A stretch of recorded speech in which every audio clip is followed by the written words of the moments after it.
Such a weapon again.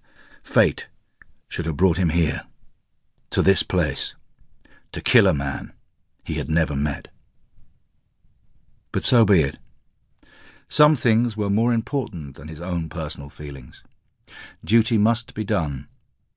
It would be murder, yes, but nobody could have called it cold-blooded, still less unjustified.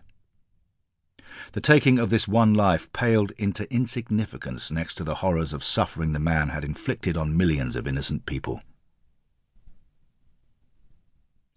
While Wilfred's backyard at home was a modest scrap of ground on which he struggled to grow a few potatoes and cabbages, the Bridge North Estate's grand gardens were meticulously tended by full-time staff.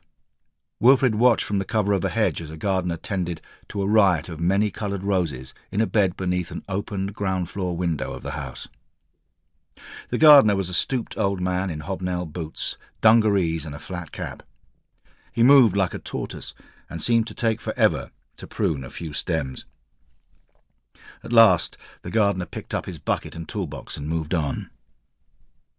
Shaking badly with nerves and barely daring to breathe, Wilfred remained frozen in his hiding place until the old man had disappeared around the corner of the house. Now was the time. His heart pounding like a Lewis gun, Wilfred broke away from the hedge and dashed across the lawn to the open window. He waded through the rose bed, trampling the blooms and ignoring the thorns that ripped at his trouser legs. The open window had a thick stone ledge that jutted proud of the wall a couple of feet above his head.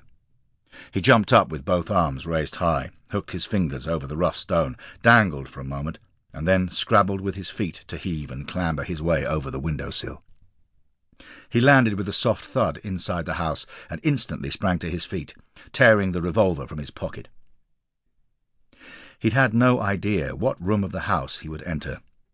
For all he knew, he'd been about to come face to face with his intended victim. But the grand music room in which he found himself was unoccupied.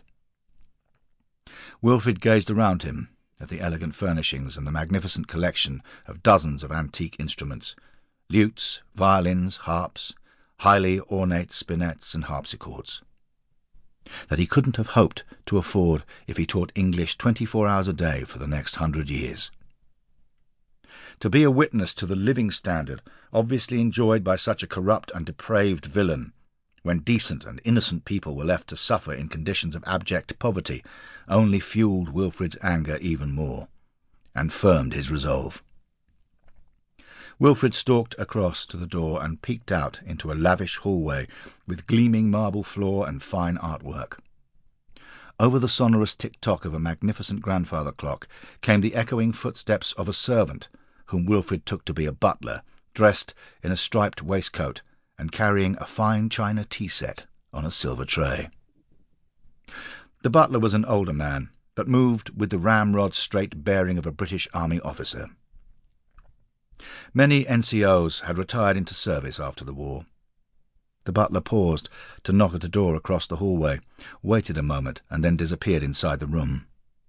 A minute or two later he re-emerged, the tray now empty, and walked slowly back the way he'd come. When he was gone, Wilfred gulped a huge breath, eased the door open, and tiptoed to the room across the hall. He was dizzy with fear, and for a fleeting moment wondered whether he must have lost his sanity to be doing this. But there was certainly no turning back now. The room in which he now found himself was a large study filled with bookcases and sunlight that streamed in from tall French windows. The room smelled of aromatic pipe tobacco and burnished leather.